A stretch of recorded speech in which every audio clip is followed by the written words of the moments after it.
बालेन शाह र हर्क साम्फाङको प्रशंसा गर्दै राष्ट्रिय स्वतन्त्र पार्टीका सभापति रवि लामिछानेले भने उहाँहरूबाट मैले प्रेरणा लिएको छु। जनतालाई उठिवास लगाएर गरिने विकासको कुनै अर्थ नहुने रवि लामिछानेको भनाई। सुदूरपश्चिम प्रदेशका कानुन मन्त्री पृथ्वी बहादुर सिंह चढेको गाडी बझाङमा दुर्घटना, 6 जनाको मृत्यु, 3 जनाको अवस्था गम्भीर, घाइतेहरूलाई हेलिकप्टरबाट नेपालगञ्ज लगिँदै। विपदका घटनाहरूबाट यो वर्ष 10 जनाको मृत्यु, 26 जना बेपत्ता। अखण्ड भारत सम्बन्धी नक्साको वास्तविकता बुझेर रिपोर्ट बुझाउन दूतावासलाई परराष्ट्र मन्त्री एनपी साउदको निर्देशन। नक्सा बारेको धारणा रात दिन सोधिराख्न आवश्यक नरहेको परराष्ट्र मन्त्री साउदको टिप्पणी। अर्थ मन्त्री डाक्टर प्रकाश शरण महतलाई एमाले नेता गोकुल बास्कोटाको प्रश्न, आँखै खाने चस्मा तिमीलाई कसले किनिदियो? स्काउटले अन्तर्राष्ट्रिय स्तरमा उल्लेखनीय सफलता हात पारेको पूर्व राष्ट्रपति विद्यादेवी भण्डारीको भनाई। प्रधानमन्त्री प्रचण्डको भारत भ्रमणमा डुबान सम्बन्धी समस्या समाधानको विषय प्राथमिकतामा नपरेको भन्दै सत्तारूढ दलकै सांसदहरूले जनाए असन्तुष्टि। संघीय संसद भवनभित्रै भएको व्यथितिबाट आफूलाई लज्जाबोध भएको राष्ट्रिय स्वतन्त्र पार्टीका सांसद हरि ढकालको टिप्पणी। पूर्वी पहाडी जिल्लामा वर्षापछि आएको बाढी पहिरोका पीडितहरूलाई उद्धार, उपचार र उचित राहतको तत्काल व्यवस्था गर्न सरकारसँग नेकपा माओवादी केन्द्रका प्रमुख सचेतक हितराज पाण्डेको माग। प्रधानमन्त्री प्रचण्डसँग प्रतिनिधि सभामा शुक्रबार प्रश्नोत्तर कार्यक्रम हुने। धितोपत्र दलाल कम्पनीलाई अनुमति पत्र दिन अर्थ समितिको स्वीकृति। धितोपत्र व्यापारीको इजाजत प्रक्रियामा गलत मनसाय नराखेको धितोपत्र बोर्डका अध्यक्ष रमेश हमालको भनाई। आधारभूत अस्पतालका जनशक्तिको तलब भत्ता आफै बेहोर्नु भन्दै स्थानीय तहलाई स्वास्थ्य मन्त्रालयले पठायो पत्र। घाम जस्तै छर्लङ्ग घटनामा न्यायको भिख माग्नु दुःखद कुरा रहेको प्रेम चलाउनेको भनाई। उप प्राध्यापक प्रेम चलाउने विरुद्ध ज्यान मार्ने उद्योग अन्तर्गत मुद्दा खेपिरहेका नेभी संघका कार्यकर्ताहरूको मुद्दा फिर्ता लिने सरकारको निर्णयप्रति राष्ट्रिय स्वतन्त्र पार्टीका प्रमुख सचेतक सन्तोष परियारको आपत्ति। पहाल कर संकलनको समस्या हटाउन संघीय सरकारलाई काठमाडौँ महानगरपालिकाको आग्रह। धनुषा जिल्ला अदालतमा ढुङ्गामुढा झडपमा 4 जना घाइते। आबु खैरेनी पोखरा सडक विस्तार पूर्वी खण्डमा 29 र पश्चिम खण्डमा 7.5% प्रगति भएको जानकारी। तनहुँमा पहिरोमा पुरिएर 2 जना मजदुरको मृत्यु। नेप्सेमा दोहोरो अङ्कको गिरावट, 4 अर्ब बढीको शेयर कारोबार। घर जग्गा करमा पुराने व्यवस्थामा फर्कियो सरकार। बिक्री गर्दाको 7.5% पुँजीगत लाभ गर्ने अन्तिम कर हुने। भारतको तमिलनाडुमा क्रिप्टो करेन्सीका नाममा 1 अर्ब भारतीय रुपैयाँ ठगी, 8000 जना पीडित रहेको जानकारी। आन्ध्र महासागरमा डुबेको चर्चित जहाज टाइटानिकको भग्नावशेष हेर्न गएका पर्यटक चढेको एउटा पनडुब्बी बेपत्ता। भारतको मणिपुरमा 500 भन्दा धेरै गिर्जाघरमा आगजनी। आईसीसी एक दिवसीय विश्वकप छनौटमा आयरल्यान्डमाथि ओमानको कीर्तिमानी जित। एक दिवसीय अन्तर्राष्ट्रियमा पहिलो पटक हरायो। र सेन्ट्रल एसियन भलिबल एसोसिएसन काबा पुरुष भलिबल नेसन्स लिगमा नेपाली टोली लगातार दोस्रो खेलमा पनि पराजित। दर्शक महानुभाव नमस्कार, समाचारपाटी.com को न्यूज बुलेटिनमा यहाँलाई हार्दिक स्वागत छ। म प्रहलाद चन्द्र घिमिरे सदाको जहाँ आज पनि हामी उपस्थित भएका छौँ। आजका महत्त्वपूर्ण समाचार, मुख्य समाचार, ब्रेकिङ न्यूज अपडेट लगायत तपाईँलाई काम लाग्ने, हेर्नै पर्ने महत्त्वपूर्ण खबरहरू लिएर हाम्रो मेहनतका लागि यो भिडियोमा एउटा सानो लाइक अवश्य गर्नुहोला। दर्शक महानुभाव पलपलको न्यूज अपडेट हेर्नका लागि हाम्रो च्यानललाई तपाईँले अहिलेसम्म सब्सक्राइब गर्नुभएको छैन भने कृपया सब्सक्राइब गर्नुहोस् अनि नजिकै आउने बेल आइकनलाई क्लिक गर्नुहोला। दैनिक रूपमा हेर्नुहुन्छ भने रेगुलर भनेर लेख्नुहोला। आज पहिलोचोटि भने फर्स्ट टाइम भनेर लेखिदिनु होला। देशभित्र हुनुहुन्छ भने आफ्नो गाउँ ठाउँ सहर जिल्लाको नाम लेख्नु होला। दर्शक महानुभाव विदेशबाट हामीलाई हेरिरहनु भएको छ भने कुन देशबाट हेरिरहनु भएको छ त्यो कुरा तलको कमेन्ट बक्समा कमेन्ट गर्नुहोला। आउनुहोस् दर्शक महानुभाव आजका महत्त्वपूर्ण समाचार सुरु गरौँ। बालेन शाह र हर्क साम्फाङको प्रशंसा गर्दै उहाँहरूबाट आफूले पनि प्रेरणा लिएको रवि लामिछानेको भनाइको प्रसङ्गबाट। राष्ट्रिय स्वतन्त्र पार्टीका सभापति रवि लामिछानेले चितवनका स्थानीय तहका जनप्रतिनिधिहरूलाई सहकार्य गर्न आह्वान गर्नुभएको छ। चितवनमा आयोजित एक कार्यक्रमलाई सम्बोधन गर्दै चुनाव जितेर आएपछि दलको प्रतिस्पर्धी नभई जनताको सेवक भएकाले मिलेर काम गर्न उहाँले आग्रह गर्नुभयो। उहाँले धरान उपमहानगरपालिकाका मेयर हर्क साम्फाङको प्रेरणाबाट चितवनमा अहिले पानी ल्याएको बताउनुभयो। उहाँले भन्नुभयो हर्क साम्फाङले धरानमा ढुङ्गा बोक्ने अभियान सुरु नगरेको भए मलाई पानी ल्याउने कुरामा प्रेरणा मिल्ने थिएन। आज उहाँ विशेष कारणले उपस्थित हुन सक्नु भएन उहाँको भनाइ छ। उहाँले काठमाडौँ महानगरपालिकाका मेयर बालेन शाहबाट पनि आफूले प्रेरणा लिएको बताउनुभयो। रविले नयाँ र पुराना दलहरूबाट शिक्षा लिएर अगाडि बढ्नुपर्ने बताउनुभयो। शिक्षा र स्वास्थ्यमा बालेनले गरेको कामबाट आफूलाई प्रेरणा मिलेको उहाँले बताउनुभयो। बिस्तारै एक एक गर्दै देशलाई नै आत्मनिर्भर आत्मनिर्भर बनाउँदै जानुपर्ने उहाँको भनाइ छ। उहाँले भन्नुभयो, आज हामीले यहाँबाट एउटा अभियान थालौँ। म चितवनवासीलाई आह्वान गर्न चाहन्छु, आजबाट चितवनमा विदेशबाट आएका माछा र केराला प्रवेश निषेध गरौँ। हामी यही उत्पादनमा आत्मनिर्भर बनौँ, हामी त्यसमा आत्मनिर्भर बन्न सक्छौँ, उहाँको भनाइ छ। उहाँले चितवनको आफ्नो कार्यालयमा राख्न 500बाट 1 जना सिइओ छानिसकेको बताउँदै चाँडै कार्यालय उद्घाटन गर्ने पनि बताउनुभयो। उहाँले सिइओ को नाम नखुलाए पनि विदेशबाट सेवा सुविधा त्यागेर आएको व्यक्ति भएको उहाँले बताउनु भएको छ। दर्शक महानुभाव, रवि लामिछानेको भनाइप्रति तपाईँको धारणा के छ? आफ्नो धारणा तलको कमेन्ट बक्समा कमेन्ट गर्नुहोला। यसैबीच राष्ट्रिय स्वतन्त्र पार्टीका सभापति रवि लामिछानेले जनतालाई उठीवास लगाएर गरिने विकासको कुनै अर्थ नहुने बताउनु भएको छ। भरतपुर महानगरपालिका 12 कालिका टोलमा आयोजित कार्यक्रममा बोल्दै उहाँले जनताको धन र ज्यानलाई सुरक्षित राखेर गरिने विकास मात्रै दिगो हुने बताउनु भयो। उहाँले भन्नुभयो, विकास निर्माणका काम गर्दा राज्यले विवेक प्रयोग गर्नुपर्छ। पार्टीका कार्यकर्तालाई झण्डा बोकेर नभई आम नागरिक बनेर जनताको सेवक बन्नुपर्छ, उहाँको भनाइ रहेको छ। उहाँले आफ्नो आगामी 5 वर्षमा धेरै काम गर्ने जिकिर गर्नु भएको छ। भोट हालेको र नहालेकै आधारमा जनतालाई विभेद नगर्ने उहाँले प्रश्न पार्नुभयो। उहाँले आश्वासन भन्दा पनि आवश्यकता हेरेर विकास निर्माणलाई अगाडि बढाउने बताउनु भएको छ।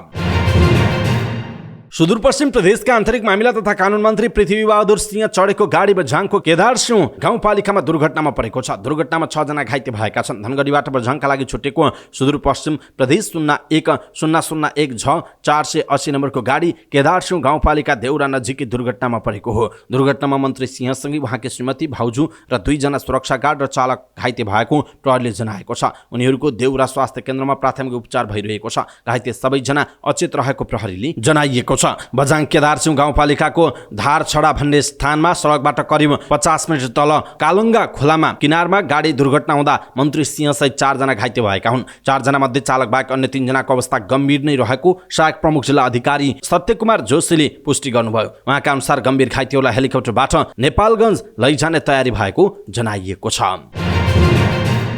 विपदका घटनाहरूबाट यस वर्ष अहिलेसम्म 10 जनाको मृत्यु भएको तथ्याङ्क छ।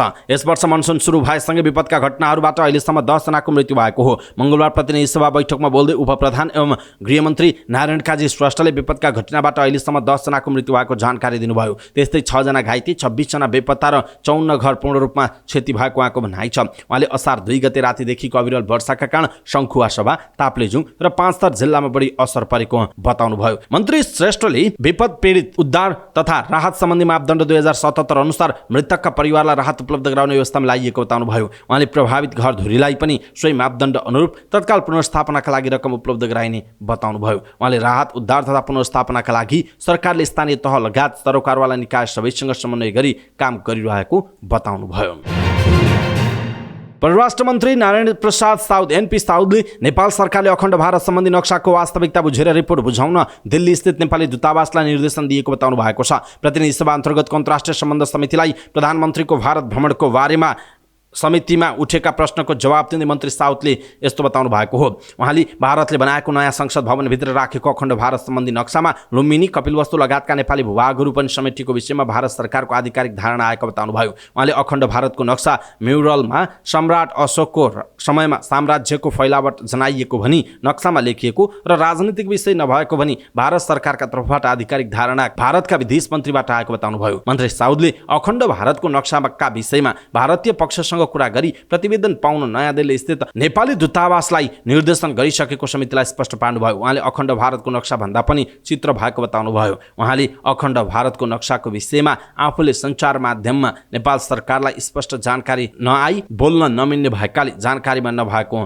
बताएको स्पष्ट पार्नु भएको छ। यसैबीच परराष्ट्र मन्त्री एनपी साउदले नेपाल सरकारले अखण्ड भारत सम्बन्धी नक्साको वास्तविकता बुझेर रिपोर्ट बुझाउन दिल्ली स्थित नेपाली दूतावासलाई निर्देशन दिएको बताउनु भएको छ। हामीले हमेशा विवाद बनाइराख्नु र नेपालको अफिसियल पोजिसन भएका मान्छेलाई रात दिन नक्साका बारेमा धारणा के हो भनेर सोधिराख्नु आवश्यक छैन। संविधान संशोधन गरेर संसदले पास गरेको छ। संविधानको अनुसूची 3 मा नेपालको निशान छाप अद्यावधि गरिएकाले सरकार र जनताको प्रतिबद्धता स्पष्ट छ। अखण्ड भारतको नक्सा म्युरलमा सम्राट अशोकको समयमा साम्राज्यको फैलावट जनाइएको भनी नक्सामा लेखिएको र राजनीतिक विषय नभएको भनी भारत सरकारका तर्फबाट आधिकारिक धारणा भारतका विदेश मन्त्रीबाट आएको समितिलाई उहाँले जानकारी गराउनु भएको छ। दर्शक महानुभाव, एनपी साउदको भनाइ तपाईँलाई कस्तो लाग्यो आफ्नो कुरा तलको कमेन्ट बक्समा कमेन्ट गर्नुहोला। नेकपा एमालेका सांसद गोकुल प्रसाद बास्कोटाले कसैले लेखेर दिएको चिरकटोको भरमा अर्थमन्त्रीले बजेट निर्माण गरेको आरोप लगाउनु भएको छ। शहरी विकास मन्त्रालयको मन्त्रालयगत बजेटमाथि संसदमा भएको छलफलमा खर्च कटौतीको प्रस्ताव पेश गर्दै एमाले सांसद बास्कोटाले बजेटको समन्वयिक वितरण नभएको बताउनु भएको छ। आफ्नो गृह जिल्ला काभ्रेको पनौती नगरपालिकामा हुँदै नभएको ओडाका नाममा बजेट परेको उदाहरण पेश गर्दै उहाँले भन्नुभयो, म तपाईँलाई सोध्छु, पनौती नगरपालिकामा 12वटा ओडा छन्, 13 नम्बर ओडा कहाँ पर्छ, 14 नम्बर ओडा कहाँ पर्छ, 15 नम्बर ओडा कहाँ पर्छ, उहाँको प्रश्न छ। कसैले चुरुटको बट्टाको चिरकटोमा लेखेर दिए अनुसार अर्थ मन्त्रालयले बजेट राख्दा त्यस्तो भएको हुन सक्ने उहाँले बताउनुभयो। कसले दियो त्यो चिरकटो? अर्थमन्त्री डाक्टर प्रकाश शरण महत र शहरी विकास मन्त्री सीता गुरुङलाई उहाँले भन्नुभयो। प्रकाश सपुतलाई सम्झिएर सोध्नुपर्ने भयो, यो आँखै खाने चस्मा तिमीलाई कसले किन्दियो? उहाँको प्रश्न छ। नगरकोट हिगुवा पाठी सडक कालोपत्री गर्न ठिक्क परेका बेला अहिले 10 लाख रुपियाँ मात्र बजेट छुट्याएको भन्दै उहाँले असन्तुष्टि जनाउनु भयो। आफ्नो रिसकै कारण बजेट काटिएको भई कांग्रेस माओवादी अरू घिन्न अर्को बाटो बनाउँछ भनेर बास्कोटाले प्रश्न पनि गर्नु भएको छ। पूर्व राष्ट्रपति विद्यादेवी भण्डारीले नेपाल स्काउटले अन्तर्राष्ट्रिय स्तरमा उल्लेखनीय सफलता हात पारिरहेको भन्दै प्रशंसा व्यक्त गर्नुभयो। नेपाल स्काउटको 72औं स्थापना दिवसको अवसरमा काठमाडौँमा आयोजित कार्यक्रमलाई सम्बोधन गर्दै उहाँले यस्तो बताउनु भएको हो। उहाँले नेपाल स्काउटले दक्षिण एसियामा स्काउटमा सबैभन्दा बढी सदस्यता लिन सक्नु साथै अन्तर्राष्ट्रिय स्काउटका कार्यक्रमहरू नेपालमा सञ्चालन गर्नुले पनि स्काउटले राम्रा काम गरिरहेको प्रमाणित पनि बताउनु भएको छ। उहाँले कोरोना महामारीका बेलामा पनि स्काउटले खेलेको भूमिकाको प्रशंसा गर्नुभयो। उहाँले देशमा आइपर्ने प्राकृतिक एवं अन्य विपदको समयमा विपद व्यवस्थापन र प्रभावितहरूको उद्धार कार्यमा पनि नेपाल स्काउट सदैव अग्रमोर्चामा रही आउनु राम्रो भएको भन्दै अझै यसलाई बढाउँदै लैजानु पर्नेमा जोड दिनुभयो। सत्तारूढ दलका नेताहरूले नै प्रधानमन्त्री पुष्पकमल दाहाल प्रचण्डको भारत भ्रमणमा डुबान सम्बन्धी समस्या समाधानको विषय प्राथमिकतामा नपरेको भन्दै असन्तुष्टि जनाएका छन्। मंगलबार संघीय संसद प्रतिनिधि सभा अन्तर्गतको अन्तर्राष्ट्रिय सम्बन्ध तथा पर्यटन समितिको बैठकमा बोल्दै सत्तारूढ नेपाली कांग्रेसका नेता विमलेन्द्र निधि र नेकपा एकीकृत समाजवादीका अध्यक्ष माधव कुमार नेपालले प्रधानमन्त्रीको भारत भ्रमणको क्रममा डुबान समस्याको विषयले प्राथमिकता नपाएको भन्दै असन्तुष्टि व्यक्त गर्नुभएको हो। पूर्व प्रधानमन्त्री समेत रहनुभएका नेपालले भारतले ठूलो बाँध बाँधेका नेपाली भूमिमा डुबानको समस्या धेरै रहेको उल्लेख गर्दै ती समस्या समाधानका लागि प्रधानमन्त्रीको भारत भ्रमणका क्रममा गम्भीरताका साथ कुरा नभएको गुनासो गर्नुभयो। उहाँले डुबानबाट नेपालले ठूलो क्षति बेहोर्नु परिरहेको उल्लेख गर्दै यसबारे नेपाल सरकारले भारतसँग गम्भीरतापूर्वक कुरा राख्नुपर्ने आवश्यकता पनि औल्याउनु भएको छ। राष्ट्रिय स्वतन्त्र पार्टीका सांसद हरि ढकालले संघीय संसद भवन भित्रै भएको व्यथितिबाट आफूलाई लज्जावत भएको टिप्पणी गर्नुभएको छ। प्रतिनिधि सभाको बैठकमा शून्य समयमा बोल्दै उहाँले संसद सचिवालयका कर्मचारीलाई खाजा भत्ता समेत हुने तर 12 घण्टा काममा खटिने मर्यादा पालकको पनि 1 पैसा पनि भत्ता नहुने विभेदले आफूलाई लज्जावत गराएको बताउनुभयो। त्यसैगरी उहाँले संघीय संसद सचिवालयमा छानो टाल्नका लागि आएको पैसा र डिप बोरिङका लागि निकासा भएको रकम खर्च नभएकाले त्यसको छानबिन गर्न सरकार र सम्बन्धित निकाय सँग माग गर्नु भएको छ। दर्शक महानुभाव, यसप्रति तपाईको धारणा के छ? आफ्नो धारणा तलको कमेन्ट बक्समा कमेन्ट गर्नुहोला। सत्तारूढ नेकपा माओवादी केन्द्रका प्रमुख सचेतक हितराज पाण्डेले पूर्वी पहाडी जिल्लामा वर्षापछि आएको बाढी पहिरोका पीडितहरूलाई उद्धार उपचार र उचित राहतको तत्काल व्यवस्था गर्न सरकारसँग माग गर्नु भएको छ। मंगलबार प्रतिनिधि सभाको बैठकको शून्य समयमा बोल्दै उहाँले 3वटै तहका सरकारले बाढी पहिरो पीडितलाई राहत उद्धार र उचित क्षतिपूर्तिको आवश्यक व्यवस्था मिलाउन सरकारको ध्यानाकर्षण गराउनुभयो। प्रमुख सचेतक पाण्डेले सो घटनामा परि मृत्यु भएकाहरूप्रति श्रद्धासुमन अर्पण गर्दै शोक सन्तप्त परिवारजनप्रति समवेदना पनि प्रकट गर्नुभयो। प्रतिनिधि सभामा प्रधानमन्त्रीसँग प्रत्यक्ष प्रश्नोत्तर शुक्रबार हुने भएको छ। प्रतिनिधि सभामा पुष्पकमल दाहाल प्रचण्डसँग असारको 8 गते प्रश्नोत्तर हुने जनाइएको हो। सभाको मंगलबार बसेको बैठकमा सभामुख देवराज घिमिरेले प्रतिनिधि सभा नियमावली 2079 को परिचय 9 बमोजिमको प्रधानमन्त्रीसँग प्रत्यक्ष प्रश्नोत्तर सम्बन्धी कार्यक्रम शुक्रबार हुने गरी निर्धारण गरिएको जानकारी दिनुभयो। उहाँले प्रधानमन्त्रीसँगको प्रत्यक्ष प्रश्नोत्तर कार्यक्रमका लागि सम्पूर्ण सदस्य संख्यालाई वर्णानुक्रम अनुसार हरेक समूहमा 15 जना सदस्य रहने गरी जम्मा 17 जना समूहमा विभाजन गरिएको जनाइएको छ। यो महिना भने समूह 1 मा रहेका प्रतिनिधि सभा सदस्यहरूको पालो रहेको उहाँले जानकारी दिनुभएको छ। मापदण्ड पूरा गरेर आवेदन दिएका धितोपत्र दलाल कम्पनीहरूलाई अनुमति पत्र लाइसेन्स दिन स्वीकृति दिन अर्थ समितिले सरकारलाई निर्देशन दिएको छ। मंगलबार बसेको प्रतिनिधि सभा अन्तर्गतको अर्थ समितिले मापदण्ड पूरा गरेर आवेदन दिएका धितोपत्र दलाल कम्पनीलाई अनुमति पत्र लाइसेन्स दिन धितोपत्र बोर्ड र नेपाल स्टक एक्सचेन्जलाई निर्देशन दिएको हो। समितिले ब्रोकरको रोकिएको लाइसेन्स प्रक्रियालाई पनि निरन्तरता दिन निर्देशन दिएको छ। समितिका ज्येष्ठ सदस्य सन्तोष चालिसेले जेठको 29 गतिको निर्णयबाट स्थगन गरिएको धितोपत्र दलाल तथा धितोपत्र व्यापारीको इजाजत प्रक्रिया सुरु गर्न अर्थ मन्त्रालय मार्फत धितोपत्र बोर्ड र नेपाली स्टक एक्सचेन्जलाई निर्देशन दिएको बताउनुभयो। उहाँले धितोपत्र दलाल तथा अनुमति पत्र दिँदा मापदण्ड पुगेको विषयमा अनुमति पत्र दिने निकायलाई सतर्क हुन आग्रह गर्नुभयो। उहाँले मापदण्ड पुरा भए नभएको हेरेर सतर्कतापूर्वक लाइसेन्स दिन पनि निर्देशन दिनुभएको छ। धितोपत्र बोर्डका अध्यक्ष रमेश समालले धितोपत्र दलाल तथा धितोपत्र व्यापारीको इजाजत दिने प्रक्रियामा आफूले कुनै पनि गलत मनसाय नराखी काम गरेको बताउनु भएको छ।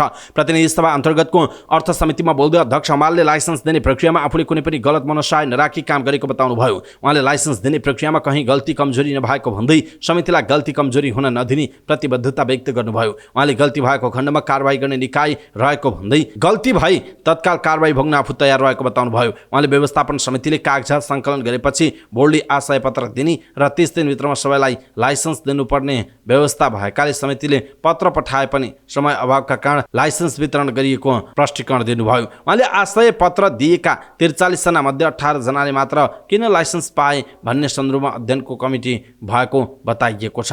उहाँले आशय पत्र दिएर पूर्वाधार लाइसेन्स दिने काममा सम्पूर्ण जिम्मेवारी वहन धितोपत्र बोर्डको सञ्चालक समितिले गर्नुपर्ने हुन्छ भनिएको छ। उहाँले लाइसेन्स दिने काम कुनै एकजना व्यक्तिले निर्णय गर्ने नभएको बताउनुभयो। उहाँले धितोपत्र बोर्डले धितोपत्र दलाल तथा धितोपत्र व्यापारीको इजाजत दिने प्रक्रियामा कागजपत्र हेर्ने काम व्यवस्थापनले गरेपछि मात्रै बोर्डले इजाजत दिने वा नदिने निर्णय गर्ने बताउनु भएको छ। स्वास्थ्य तथा जनसङ्ख्या मन्त्रालयले स्थानीय तहहरूलाई आधारभूत अस्पतालका लागि आवश्यक जनशक्तिको तलब भत्ता आफै व्यवस्था गर्न आग्रह गरेको छ। सोमबार स्वास्थ्य मन्त्री मोहन बहादुर बस्नेतले 7 बुँदे परिपत्र गर्दै सङ्घीय सरकारलाई आर्थिक भार परेको भन्दै आधारभूत अस्पतालका लागि आवश्यक जनशक्तिको तलब भत्ता आफै व्यवस्था गर्न स्थानीय तहहरूलाई आग्रह गर्नुभयो। स्वास्थ्य मन्त्रालयले 5, 10 र 15 शैय्याको अस्पतालको दरबन्दीको नमुना तयार भएको र उक्त दरबन्दीको संरचना र दरबन्दी स्वीकृत नभएको जनाउँदै सङ्घीय सरकारले आर्थिक भार लिन नसक्ने भन्दै जनशक्ति व्यवस्थापनका लागि सबै स्थानीय तहलाई परिपत्र गरेको जनाइएको छ। स्वास्थ्य मन्त्रालयले आधारभूत अस्पतालको दरबन्दी नमुना पास गरेर 2079 असार 21 मा मन्त्री परिषदबाट पठाएपछि उक्त दरबन्दी पास नभएको उल्लेख गरिएको छ। आधारभूत स्वास्थ्य केन्द्र सञ्चालनका लागि केही स्थानीय तहले स्वास्थ्यकर्मी नियुक्ति गरेका कारण सङ्घीय सरकारमा थप आर्थिक भार परेको भन्दै मन्त्रालयले आगामी आर्थिक वर्षबाट स्वास्थ्यकर्मीको तलब र भत्ताको व्यवस्था पालिकाबाट गर्न निर्देशन दिएको जनाइएको छ। को धरनालाई ऐक्यबद्धता जनाउन जिल्ला अदालत काठमाडौँ पुगेका व्यक्तिहरूलाई प्रहरीले पक्राउ गरेको छ। मङ्गलबार ब्यानर सहित चलाउनेको धरनामा ऐक्यबद्धता जनाउन जिल्ला अदालत काठमाडौँ पुगेका केही व्यक्तिहरूलाई प्रहरीले नियन्त्रणमा लिएको हो। आफूमाथि निर्घात कुटपिट गर्ने नेवी सङ्घका कार्यकर्ताको मुद्दा फिर्ता लिने सरकारको निर्णय विरुद्ध चलाउने सोमबार साँझदेखि धरना स्थलमा बैशाखी टेकेर पुग्नु भएको उहाँले घाम जस्तै छर्लङ्ग घटनामा न्यायको भिख माग्नु दुःखको कुरा भएको बताउनुभयो। उहाँले आफू पीडित हो कि होइन भन्ने कुरा अदालतले भन्नुपर्ने बताउनुभयो। उहाँले अदालतले दिनलाई राहत र राहतलाई दिन बनाउन नहुने बताउनु भएको छ। उहाँले मुद्दा फिर्ता लिने कुरा आफूलाई नसोधिकिन लिएको बताउनुभयो। उहाँले सरकार अपराधीको पक्षपोषणमा लागेको र अपराधीहरूले राजनीतिकरण गरेको पनि बताउनु भएको छ। राष्ट्रिय स्वतन्त्र पार्टीका प्रमुख सचेतक सन्तोष परियारले उपप्राध्यापक प्रेम चलाउने विरुद्ध ज्यान मार्ने उद्योग अन्तर्गत मुद्दा खेपिरहेका नेवी सङ्घका कार्यकर्ताहरूको मुद्दा फिर्ता लिने सरकारको निर्णयप्रति आपत्ति जनाउनुभयो। प्रतिनिधि सभाको बैठकमा शून्य समयमा बोल्दै उहाँले उपप्राध्यापक चलाउनेलाई न्याय दिन र पीडित नेवी सङ्घका विद्यार्थीहरूलाई दण्डहीन गर्न पनि सरकारसँग माग गर्नुभयो। उहाँले त्रिभुवन विश्वविद्यालयका समाजशास्त्रका उपप्राध्यापक चलाउनेलाई विश्वविद्यालय परिसरमै मण्डरासन हुने गरी कुटपिट गर्नेहरूलाई कडाभन्दा कडा कारबाही गर्नुको सट्टा उनीहरूमाथि लगाइएको मुद्दा समेत फिर्ता लिने काम गरेर सरकारले अन्याय गरेको भन्दै आक्रोश समेत व्यक्त गर्नुभयो। काठमाडौँ महानगरपालिकाका मेयर बालेन शाहले बहाल कर सङ्कलनको विषयमा सृजना भएको अन्यल हटाउन सङ्घीय सरकारलाई आग्रह गर्नुभएको छ। संस्थागत बहाल करदाताहरूले तिर्नुपर्ने कर नतिर्दा काठमाडौँ महानगरपालिकाको वार्षिक आयमा झण्डै 1 अर्ब 43 करोड 40 लाख रुपैयाँ क्षति भएको छ। घर बहाल कर सङ्कलन गर्ने सम्बन्धमा राष्ट्रिय प्राकृतिक स्रोत तथा वित्त आयोगलाई पत्र लेख्दै मेयर शाहले यस्तो बताउनु भएको हो। बहाल आयमा लाग्ने कर सङ्कलनको अधिकार संविधानले पालिकालाई मात्र दिएको भन्दै मेयर शाहले यसबाट सृजना भएको अन्यल तत्काल हटाउन सङ्घीय सरकारलाई आग्रह गर्नुभयो। पत्रसँगै संवैधानिक तथा कानुनी प्रबन्धहरू संलग्न गरेर पठाइएको पत्रमा मेयर शाहले अबदेखि घरबाल कर पालिका बाहेक अरू कसैले सङ्कलन गर्न नपाउने सुनिश्चित गर्न पहल गरिदिन वित्त आयोगलाई आग्रह समेत गर्नुभएको छ।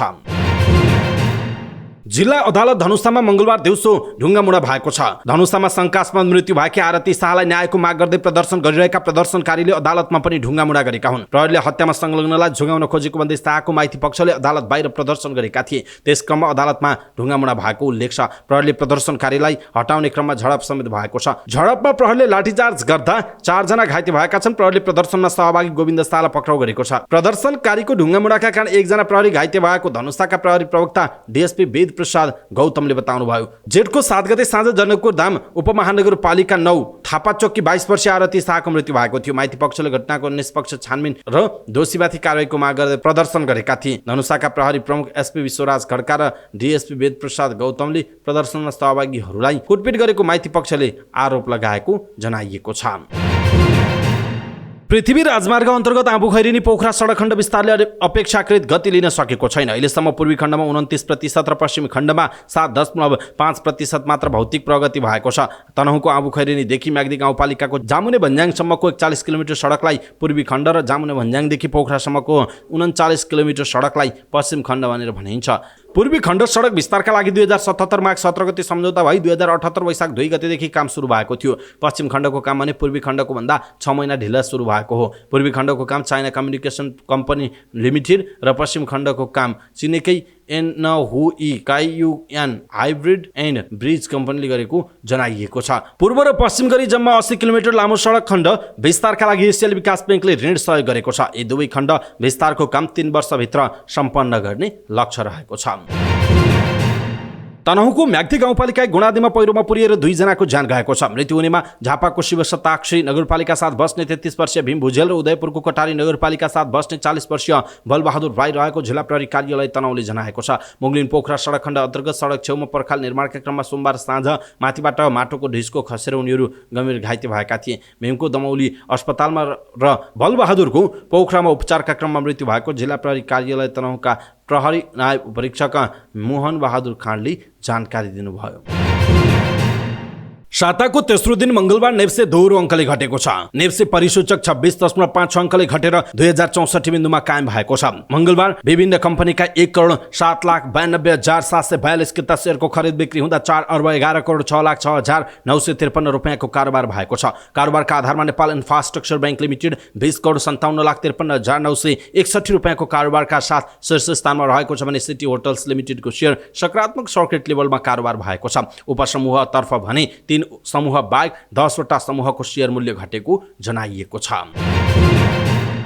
सरकारले घर जग्गा करमा पनि पुरानै व्यवस्था लागू गर्ने स्पष्ट पारेको छ। यसअघि पनि बजेट मार्फत ल्याएको शेयर बजार र 10 तोला भन्दा माथि सुन किन्दा लगाउन लागेको थप करबाट सरकार पछाडि हटेको छ। घर जग्गा व्यवस्थाले विरोध गरेपछि सरकार पछाडि हटेर पुरानो व्यवस्था लागू गर्ने भनेर सूचना जारी भएको छ। आन्तरिक राजस्व विभागले पुरानै नियम लागू हुने भन्दै स्पष्टीकरण पत्र निकालेको छ र अब घर जग्गा करमा पुरानो व्यवस्थामा सरकार फर्किएको छ। बिक्री गर्दाको 7.5% पुँजीगत कर लाभ कर नै अन्तिम कर हुने जनाइएको छ। दर्शक महानुभाव, यसप्रति तपाईको धारणा के छ? आफ्नो धारणा तलको कमेन्ट बक्समा कमेन्ट गर्नुहोला।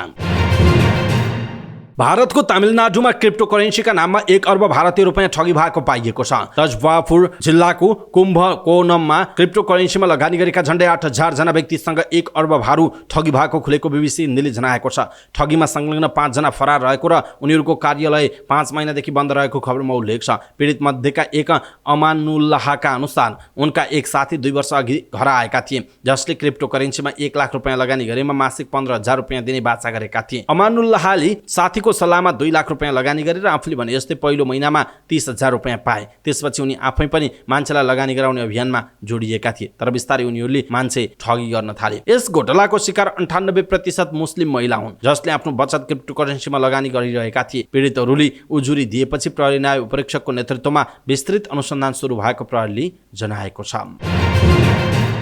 आन्ध्र महासागरमा डुबेको चर्चित जहाज टाइटानिकको भग्नावशेष हेर्न गएका पर्यटक चढेको एउटा पनडुब्बी बेपत्ता भएको छ। आइतबार महासागरमा डुबुल्की लगाएको पनडुब्बीसँगको सम्पर्क टुटेपछि खोजी अभियान तीव्र पारिएको छ। अमेरिकी तटीय सुरक्षाकर्मीका अनुसार डुबुल्की मारेको 1 घण्टा 45 मिनटमा नै पनडुब्बीसँगको सम्पर्क टुटेको हो। टुर कम्पनी ओसियन गेटको पनडुब्बीमा बेलायत र पाकिस्तानका 5 वटा धनाढ्यहरू सवार रहेका थिए। ओसियन गेटले पनडुब्बीको खोजीका लागि लागि हरसम्भव प्रयास गरेको थियो र सबै विकल्पको प्रयोग पनि गरिएको बताइएको छ। टाइटानिक जहाजको भग्नावशेष हेर्नका लागि पनडुब्बीमा आते जाते खर्च 1 जनाको 3 करोड 20 लाख रुपैयाँ नेपाली बराबर लाग्छ। टाइटानिक हेर्न पनडुब्बी मार्फत समुद्रको 3800 मिटरको गहिराईमा पुग्नुपर्छ। सन् 1992 मा बेलायतबाट अमेरिकाका लागि हिँडेको टाइटानिक जहाज हिउँको ठुलो टुक्रासँग ठोकिएपछि समुद्रमा डुबेको थियो। 2200 जना सवार यो जहाजका 700 यात्रीको सकुशल उद्धार गरिएको थियो भने बाँकी 1500 जनाको मृत्यु भएको थियो। भारतको मणिपुर राज्यमा फैलिएको जातीय हिंसाका कारण त्यहाँको जीवनयापन अत्यन्त जटिल बनेको छ। 1.5 महिनाभन्दा बढी समयदेखि बढिरहेको हिंसाका कारण 100 जनाभन्दा धेरैको ज्यान गएको छ। हिंसाका कारण 390 जना घाइते भएको र 50,000 जनाभन्दा धेरै मानिस आश्रयस्थलमा पुगेका छन्। तर योभन्दा ठुलो सङ्ख्यामा मानिसहरू आफ्नै घर र समुदायमा कष्टकर जीवन जिउन बाध्य भएको बीबीसी हिन्दीले जनाएको छ। अहिले फरक जातका मानिससँग बोलचाल समेत बन्द भएको र यसले समुदायमा विभाजन ल्याइरहेको बीबीसी हिन्दीको अवलोकन प्रतिवेदनमा उल्लेख छ। जातीय हिंसा अहिले धार्मिक द्वन्द्वमा परिणत भइरहेको छ। 508 वटा भन्दा धेरै गिर्जाघरमा आगजनी भएको छ। धार्मिक अगुवा लक्षित आक्रमण बढेको स्थानीयले बताएको बीबीसी हिन्दीले जनाएको छ।